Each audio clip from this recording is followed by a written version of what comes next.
Imagine stepping back onto the court where your career took a dramatic turn, only to find yourself upstaged by the very players who now call it home.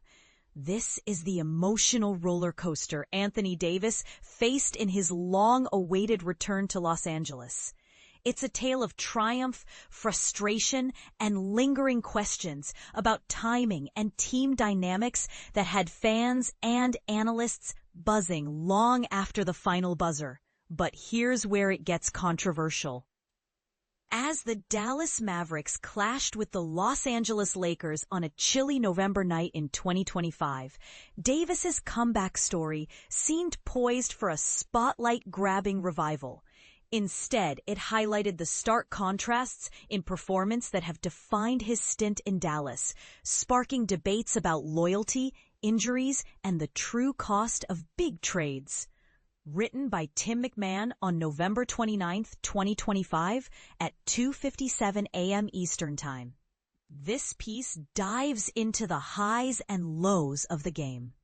McMahon, who joined ESPNDallas.com back in September 2009, specializes in covering the Dallas Cowboys and Mavericks, and he's a familiar voice on ESPN Dallas 103.3 FM.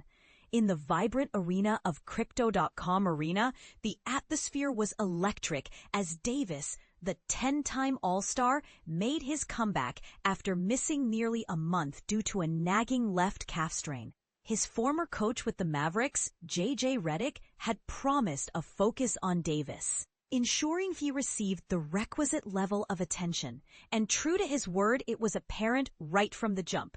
Every time Davis got his hands on the ball, a second defender swarmed him, turning simple possessions into defensive mazes. Davis wrapped up the evening with solid stats: 12 points, 5 rebounds, 5 assists, and he even played a tad longer than the team's initial minute limits allowed, suggesting a cautious easing back into the fray. As Davis himself reflected post-game, "We weren't really trying to force anything. They were kind of double-teaming every time I caught the ball. As soon as I catch it and turn around, it was 2 guys in my face. I was just trying to make the right play with the pass. The shots will come to me when I have an opportunity to score." But the rhythm's going to get there. It's a candid glimpse into the defensive pressure that can make even elite players rethink their approach, reminding beginners in the game that basketball isn't just about individual brilliance. It's about adapting to the chaos around you. The crowd's reaction was heartwarming. Lakers supporters erupted in applause when Davis's name echoed during introductions, a nod to his past glory. This marked his first appearance at the arena since that jaw-dropping blockbuster trade on February 2nd when Luka Doncic was shipped to LA in a deal that reshaped franchises overnight. For those unfamiliar, a blockbuster trade is like a seismic shift in sports. Think of it as swapping star power between teams to shake up the league, often at the cost of long-term chemistry. Doncic, ever the showman, called matchups against his old squad special. And he lived up to the hype with a masterful outing: 35 points and 11 assists, showcasing why he's become the Lakers' heartbeat. And this is the part most people miss. While Doncic dazzled, it was shooting guard Austin Reaves who stole the show as the night's top performer, netting 38 points on an impressive 12 of 15 shooting clip.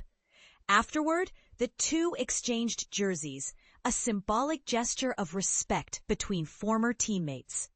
Reaves gushed about Davis, saying, "He's one of the best players to ever touch a basketball. I don't know why he wanted my jersey, but for me to get his, it's pretty fun. I got a lot of love for AD. He's a big reason that I am where I'm at right now. From day one, he was telling me to be myself. Don't be anybody else. Continue to work and really just be myself on the court. So I owe him a lot." This exchange underscores the mentorship Davis provided, highlighting how veterans can shape rookies' paths, a positive spin on player relationships that often goes unnoticed amid the drama. Davis's journey in Dallas hasn't been smooth sailing. Plagued by injuries, he's only managed 15 regular season games plus a handful of play-in contests since the trade. A situation so tense it led to the firing of Mavericks GM Nico Harrison just recently. It's a reminder for newcomers to the NBA scene that even superstars can face unpredictable hurdles, turning potential into prolonged setbacks. Looking ahead, Davis won't suit up for Saturday's showdown against the LA Clippers, as the Mavericks adopt a measured strategy to safeguard his recovery. Davis revealed he felt game-ready weeks ago, cleared by his own medical team before the Wizards game. But concerns from Dallas's health director Johan Bilsborough prompted owner Patrick Blamont to intervene, halting the plan until data confirmed no risk of worsening the injury or triggering something even more serious. This cautious approach, while protective, has left Davis watching from the sidelines as the Mavericks struggle, currently sitting at 5-15 and languishing near the bottom of the Western Conference. Anytime you're sitting down and you see these guys, especially in close games, you wish you could be out there, Davis shared. As one of the leaders, you want to go out there. It's a competitive nature to go out and help these guys. But now I have opportunity to do that. Here, we see the internal conflict of a competitor sidelined by prudence, a tension that fuels debates on when play through pain ends and smart rest begins. Here's the controversy that might split opinions. Was the Mavericks' overprotective stance a wise long-term move, or did it hinder their playoff push? Some argue it prioritizes Davis's future, preserving his value for the franchise, while others see it as a missed chance to bolster a flailing team. And what about the trade itself? Did shipping Doncic away truly benefit LA, or has it left Dallas in disarray? These are the questions that keep fans arguing late into the night. ESPN's Dave McMenamin also contributed to this report, adding depth to the analysis. What do you think, readers? Does this cautious approach with Davis show smart management, or is it costing the Mavericks dearly? Agree or disagree in the comments. Let's hear your take on whether trades like this one are worth the risk, and if player health should trump team urgency. Share your thoughts below.